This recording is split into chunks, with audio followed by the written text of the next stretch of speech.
నమస్తే. ఒక దురదృష్టకరమైన సంఘటన జరిగింది. Ahmedabad plane incidents. నాకైతే చాలా షాక్ గురయ్యాను నేను. చాలా బాధపడ్డాను. అప్పటిదాకా మనం పెహల్గాం గురించి మాట్లాడుకుంటూ ఉన్నాము. తర్వాత ఇండియా, పాకిస్తాన్ క్లాషెస్ గురించి ఇవంతా మాట్లాడుకుంటూ ఉన్నాము. అది అలా జరిగి జస్ట్ అప్పుడే ముగిసినట్టు కూడా లేదు. మనకింకా వాటి గురించి న్యూస్ అన్నీ వస్తూ ఉన్నాయి. ఇది న్యూస్ చాలా షాకింగ్ గురి చేసింది. నేను వెంటనే అసలు యాస్ట్రాలజీ పాయింట్ ఆఫ్ వ్యూలో ఎలా ఉంటుంది? అసలు ఎందుకు జరిగింది ఇది అని చెప్పేసి విశ్లేషణ చేయటం జరిగింది.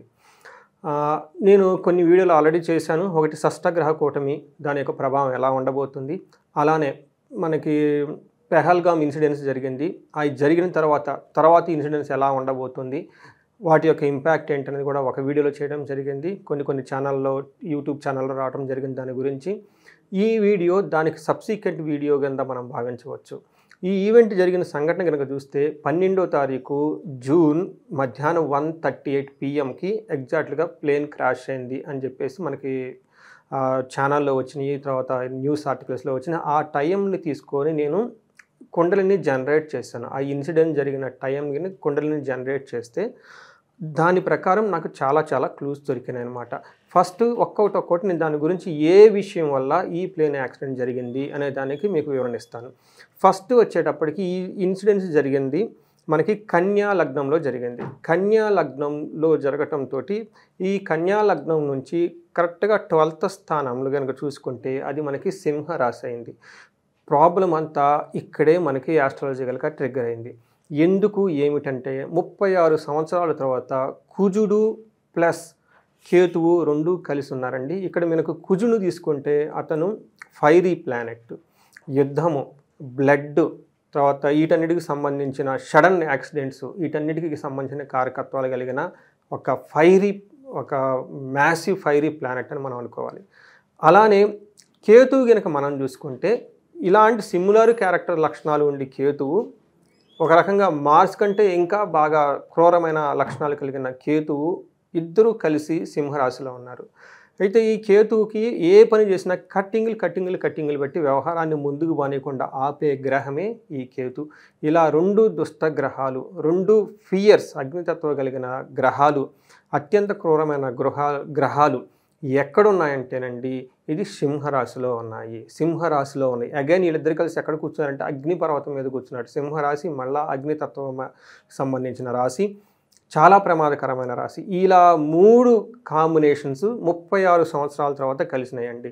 ఏ విధంగా అంటే అగ్నితత్వం కలిగిన సింహరాశి, చాలా పవర్ఫుల్ అయిన మార్స్ మ్యాలిఫిక్ ప్లానెట్, దుష్టగ్రహము, దానికి తోడు కేతు కలిసి ఉన్న ఈ కాంబినేషన్ 36 సంవత్సరాల తర్వాత రావడంతో ఇది మంచి పొజిషన్ కాదు, ఈ గ్రహ యొక్క కాంబినేషన్ మంచిది కాదు అని మనకి నారద సంహిత లాంటి బుక్స్లో చాలా చోట్ల గ్రంథాలు వివరించారు. వీటి యొక్క ప్రభావం రాజు మీద, రాజ్యాల మీద, యుద్ధాల మీద, అనుకోని సంఘటనల మీద, మనుషుల మీద జరుగుతాయి అని చెప్పేసి వివరించడం జరిగింది. రెండోది ఏం జరిగిందంటేనండి, ఇక్కడ ఏదైతే ఇన్సిడెంట్స్ జరిగిందో లగ్నం నుంచి చూసుకుంటే ఆ కాంబినేషన్ మనకి 12th హౌస్లో ఉందండి. 12th హౌస్ మనకి ఆస్ట్రాలజీలో ఏమని రిప్రజెంటేషన్ చేస్తుంది అంటే ఇది మనకి ఫారిన్ ప్లేసెస్ని రిప్రజెంటేషన్ చేస్తుంది, ఫారిన్ రిలేషన్స్ని రిప్రజెంటేషన్ చేస్తూ ఉంటుంది. అందుకని చెప్పేసి ఈ ప్లేన్ దేనికి సంబంధించిందండి, విదేశాలకు వెళ్ళబోతున్న ఫ్లైట్ గురించి జరిగింది. రెండోది మనకి ఇదే జ్యోతిష శాస్త్రంలో మనకి ఏమని చెప్తారంటేనండి 12వ స్థానాన్ని హాస్పిటల్ రిలేటెడ్ అని కూడా చెప్తూ ఉంటారు. మీరు కనుక చూసుకుంటే ఈ ప్లేన్ కరెక్ట్గా ఎగ్జాక్ట్గా హాస్పిటల్ మీదే ల్యాండ్ అయ్యి అక్కడ క్రాష్కి గురయ్యి ఆ హాస్పిటల్లో ఉన్న డాక్టర్స్ కూడా ప్రమాదాలు జరిగాయండి. ఒక 20 మంది దాకా చనిపోయారని చెప్పేసి న్యూస్. సో ఈ విధంగా మనం ఏది కనుక చూసుకున్నా కానీ ఇది ఒక మేజర్ రీజన్ అని చెప్పుకోవాలి. రెండోది రీజన్ ఏమంటేనండి, ఈ శని కరెక్ట్గా చూసుకుంటే మీనంలో ఉన్నారండి. ఈ మీనానికి ఈ కన్యరాశికి ఎగ్జాక్ట్గా ఆపోజిట్లో శని ఉండటం వల్ల శని దృష్టి అది డెత్కి కూడా సింబాలిక్ చేస్తుంది అని చెప్పేసి మనకి జ్యోతిష శాస్త్రంలో వివరించబడటం జరిగిందండి. అందుకని ఈ శని యొక్క దృష్టి కూడా ఉండటం వల్ల అదొక రీజను.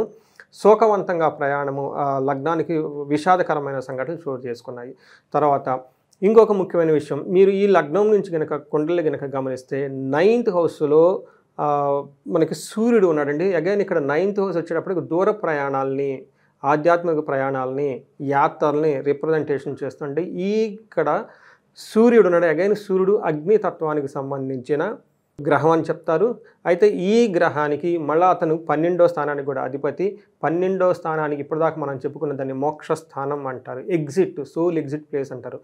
దీని యొక్క అధిపతి 9th హౌస్లో అగ్ని రూపంలో ఉండటంతో ఈ ప్రయాణం అనేది సుఖంగా జరగకుండా ఆటంకాలతో, అనుకోని విధంగా దుర్ఘటనలతోటి తర్వాత సోల్స్ ఎగ్జిట్ అయిపోయినాయి అని మనం చెప్పుకోవచ్చు. ఇంతే కాకుండా ఇంకా కొన్ని కాంబినేషన్స్ ఉన్నాయి. 9th లార్డ్ ఎవరైతే ఉన్నారో శుక్రుడు, వాళ్ళు 8th హౌస్కి వెళ్ళిపోయారు. మన జ్యోతిష శాస్త్రంలో 8th హౌస్ని దుస్థానం అని చెప్తారు, యుద్ధాలని చెప్తారు, కలామిటీస్ అని చెప్తారు, అనుకోని సంఘటనలు, అన్ఎక్స్పెక్టెడ్ తర్వాత క్యాజువాలిటీస్, ఇవన్నిటికీ మనకి 8th హౌస్లో రిప్రజెంటేషన్ చేస్తూ ఉంటుంది. ఈ యాత్రకు సంబంధించిన శుక్రగ్రహం ఏదైతే ఉందో వాళ్ళు మేషంలో ఉండటం వల్ల మేషం దుస్థానంగా ఉండి ఇది అనుకోని విధంగా దుర్ఘటనకు చేసుకొని దుర్ఘటన ద్వారా రిఫ్లెక్ట్ అయిపోయి చాలామంది చనిపోవడం జరిగింది. వీటితో పాటు ఇంకా కొన్ని ఇంట్రెస్టింగ్ అయిన డెడ్లీ అయిన కాంబినేషన్స్ కూడా నేను గమనించడం జరిగిందండి. ఇందులో ఒకటి, ఆ ఇన్సిడెంట్స్ జరిగిన రోజు మూన్ వచ్చేటప్పటికి వీళ్ళు మూలా నక్షత్రంలో ఉన్నాడు. మూలా నక్షత్రం అగైన్ కేతువుకి సంబంధించిన నక్షత్రం అని గమనించుకోవాలి. సూర్యుడు కనుక మనం చూసుకుంటే ఆ రోజున సూర్యుడు కుజుడు సంబంధించిన నక్షత్రంలో మృగశిర నక్షత్రంలో ఉన్నారు. అంటే ఆ రోజు సూర్యుడు చంద్రుడు ఏ రోజు సంఘటన అయితే జరిగిందో సూర్యుడు చంద్రుడు కూడాను ఇద్దరు కుజ ప్లస్ కేతు సంబంధించిన నక్షత్రాలు ఉండటం వల్ల వాటి యొక్క ఇంపాక్ట్ సూర్యుడు చంద్రుడి మీద పడి సూర్య చంద్రుల యొక్క ప్రభావం మన మీద చాలా చాలా విధంగా ఉంటుంది. ఎందుకంటే ఈ సూర్య చంద్రుడి వల్లే మనకి తిథులు వస్తాయి అన్నమాట. సూర్యుడు చంద్రుడికి ఉన్న డిస్టెన్స్ని బట్టి తిథులు మారుతూ ఉంటాయి. ఎప్పుడైతే సూర్యుడు చంద్రుడు ఒక చాటు ఉన్నారో దాని అమావాస్యని, ఎప్పుడైతే ఎదురెదుర్కొన్నారో పౌర్ణమని, ఈ మధ్యలో ఉన్న డిస్టెన్స్ వల్ల తిథులు మారుతూ ఉంటాయి. ఆ రోజు సూర్యుడు చంద్రుడు ఇద్దరు కూడాను ఇప్పటిదాకా మనం చెప్పుకున్న డెడ్లీ కాంబినేషన్ మార్స్ తర్వాత కేతు ఎవరైతే ఉన్నారో ఆ ఉన్న నక్షత్రాలు ఉండటం వల్ల వాళ్ళ యొక్క ఇంపాక్ట్ కూడా ఈ ఇన్సిడెంట్స్ మీద పడింది. తర్వాత కేతు వచ్చేటప్పటికి కుజుని యొక్క నక్షత్రంలో ఉన్నారు, కుజుడు వచ్చేటప్పటికి కేతు యొక్క నక్షత్రంలో ఉన్నారు. అగైన్ ఇవన్నీ మనకి ఫైరీ ప్లానెట్స్. ఈ టోటల్ కాంబినేషన్ కనుక మనం గమనించుకుంటూ ఎలా ఉందంటే ఏ విషయాన్నైనా చూసుకున్నా కానీ అంతా ఫైర్స్, బ్లాస్టింగ్స్, తీర్థయాత్రలు లాంగ్ ప్రయాణాలు చేసే వాళ్ళకి యాక్సిడెంట్స్, సోల్ ఎగ్జిట్స్, హాస్పిటల్స్, ఈ కాంబినేషనే చూపిస్తూ ఉంది. సో ఈ కాంబినేషన్ ద్వారా ఇదంతా ట్రిగ్గర్ అయింది అనేది ఈ యొక్క జరిగిన ఇన్సిడెంట్స్ యొక్క టైంని బట్టి చేయడం జరిగింది. బట్ మేజర్ ట్రిగ్గర్ ఏంటంటే మాసు కుజుడు ప్లస్ కేతు కలిసి ఉండటం వల్ల ఈ కాంబినేషన్ 36 years తర్వాత వచ్చింది. అయితే నెక్స్ట్ ఏంటి, దీని యొక్క ప్రభావం ఎంతకాలం ఉండే అవకాశం ఉంటుంది, తర్వాత దీని యొక్క ప్రభావం మనం కనుక గమనించుకుంటే ఇది మనకి July 28 వరకు ఈ కాంబినేషన్ యొక్క ఎఫెక్ట్ ఉంటుంది. దీనికి సంబంధించి ఇదే విధమైన అన్ఎక్స్పెక్టెడ్ బ్యాడ్ ఇన్సిడెంట్స్ జరిగే అవకాశం ఎక్కువగా ఉంటుంది. నేను రీసెంట్గా ఈ వీడియోకి చేయక ముందు కూడా ఇంకొక న్యూస్ కూడా విన్నాను. ఇండియన్ ఎయిర్లైన్ ప్లేన్ ఎక్కడో మళ్ళీ స్ట్రక్ అయిపోయి అది ల్యాండ్ అయిపోయింది మధ్యలో డెస్టినీ చేరకుండా అని. అంతేకాకుండా నిన్న జరిగిన ప్లేన్ క్రాష్ యాక్సిడెంట్కి నేను ఇప్పుడు ఈ వీడియో చూస్తున్న మధ్యలో కూడాను ఇరాన్ మీద భారీ ఎత్తున దాడి చేసి జరిగింది అని కూడాను న్యూస్ వింటూ ఉన్నాను అనమాట. సో ఈ విధంగా అన్ఎక్స్పెక్టెడ్గా టెక్నాలజీకి సంబంధించి, ఫైర్కి సంబంధించిన విషయాలు, దూర ప్రయాణాలకు సంబంధించిన విషయాలు జరిగే అవకాశం, బ్యాడ్ ఇన్సిడెంట్ జరిగే అవకాశం ఎక్కువగా ఉంటుంది. కాబట్టి చాలా చాలా జాగ్రత్తగా ఉండాలి. దూర ప్రయాణాలు ఎవరైనా కనుక చేయాలనుకుంటే కొన్ని రోజులు పోస్ట్పోన్ చేసుకుంటే మంచిది. చేసినా కానీ అక్కడ వాళ్ళకి సరైన రిజల్ట్ ఉండదు. ఏ పర్పస్ని అయితే వాళ్ళు ఆ ప్రయాణం చేస్తున్నారు దాని యొక్క రిజల్ట్ వాళ్ళకైతే ఉండదు. రీసెంట్గా ఇంకొక న్యూస్ కూడా అన్నాను, అది ఎంతవరకు క్లియర్ అనేది క్లారిటీ నాకు లేదు. బట్ యూఎస్ కూడా F1 వీసాలను ఆపేసింది, వాళ్ళ కంట్రీకి ఎవరు రానివ్వట్లేదు అని ఒక న్యూస్ కూడా అన్నాను. బట్ ఏదైనా కానీ దూర ప్రయాణాలు కనుక దానికి సంబంధించిన ప్రోగ్రాంలు ఏమైనా ఉంటే పోస్ట్పోన్ చేసుకుంటే చాలా మంచిది. నెక్స్ట్ మనకి రెమెడీ ఏం చేసుకోవాలి, ఇండివిజువల్గా మనం ఏం చేయగలుగుతామంటే ఫస్ట్ ఆయుష్ సూక్తం అని ఉంటుందండి. ఇది వేద మంత్రం, దీన్ని జపం చేసుకోవటం, చదువుకోవటం, లేదు అంటే చక్కగా వేద బ్రాహ్మణులు ఎవరైనా తీసుకొచ్చి మన ఇంట్లో జపం చేసుకోవాలి. రెండోది మృత్యుంజయ మంత్రం అని ఉంటుందండి, లేదంటే అమృత మృత్యుంజయం అభిషేకం కానీ హోమం కానీ చేసుకోవాలి, లేదంటే మృత్యుంజయ మంత్రాన్ని ఈరేళ్ళని ఎక్కువసార్లు జపం చేసుకుంటూ ఉండాలి.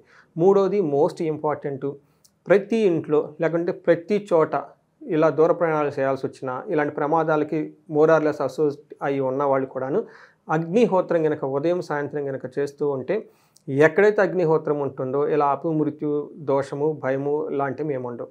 ఇవి కాకుండా మనకి స్తోత్రాల్లో కనుక చూసుకుంటే కవచాల్లో గనుక దేవి కవచం అని ఉంటుందండి. ఇది చాలా పెద్దది. అది చదవండి, చాలా బాగుంటుంది. లేదంటే అట్లీస్ట్ దుర్గా కవచం చదువుకున్నా గానీ మిమ్మల్ని మీరు ప్రొటెక్ట్ చేసుకునే అవకాశం ఎక్కువగా ఉంటుంది. ఇంతే కాకుండా స్కూల్‌కెళ్ళే చిన్న పిల్లలు కానివ్వండి, కొంచెం పెద్దగా ఎక్కువ మంత్రాలు, స్తోత్రాలు మాకు రావండి, ఏదైనా రెమెడీ చెప్పండి అనుకుంటే హనుమాన్ ద్వాదశ నామ స్తోత్రం అని ఉంటుందండి. ఇది చాలా చాలా పవర్‌ఫుల్.